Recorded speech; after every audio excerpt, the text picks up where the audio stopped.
అధిక బరువుతో బాధపడుతున్నారా? వినీలాస్ వెయిట్ లాస్ డైట్ ప్లాన్ తో ఇంటి దగ్గర నుంచి హెల్దీగా బరువు తగ్గండి. అసిస్టెంట్ కొరియోగ్రాఫర్ జానీ మాస్టర్ లైంగిక వేధింపుల కేసులో కొత్త విషయాలు తెలుస్తున్నాయి. తాజాగా జానీ మాస్టర్ భార్య విషయంపై స్పందించారు. ఉప్పరపల్లి కోర్టుకు వచ్చిన ఆమె అక్కడి నుంచి ఇంటికి వెళ్తున్న సమయంలో మీడియా వేసిన ప్రశ్నలకు బదులిచ్చారు.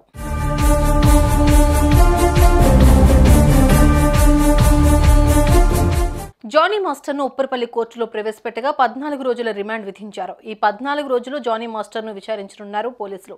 అసలు ఏం జరిగింది అనేది రెండు వైపులా తెలుసుకుని రిపోర్ట్ రెడీ చేయనున్నారు. ఆ తర్వాత మళ్లీ న్యాయస్థానంలో ప్రవేశపెట్టనున్నారు. ప్రస్తుతం జానీ మాస్టర్ను చంచల్గూడ జైలుకు తరలించారు.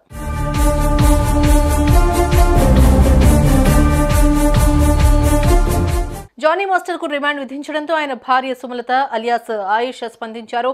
ఇదంతా ఫేక్ అని కావాలనే టార్గెట్ చేస్తున్నారన్నారు. ఎదగడం ఇష్టం లేక పెద్దవాళ్లే సదరు అమ్మాయితో ఇలాంటి పని చేయించారని చెప్పారు.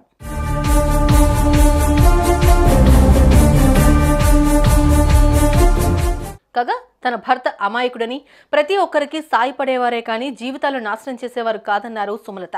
అసిస్టెంట్ కొరియోగ్రాఫర్ గా ఛాన్స్ ఇస్తే ఇప్పుడు తల పట్టుకునేలా చేసిందన్నారు.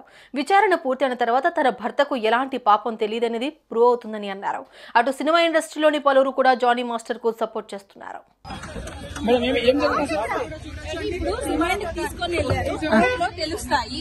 నేను అదే చెప్తున్నాను. అంటే ఇప్పటికీ జానీ మాస్టర్ ఇదంతా ఫేక్ కేసు అని చెప్తారా? ఇదంతా ఫేక్ కేసే. కోర్టులో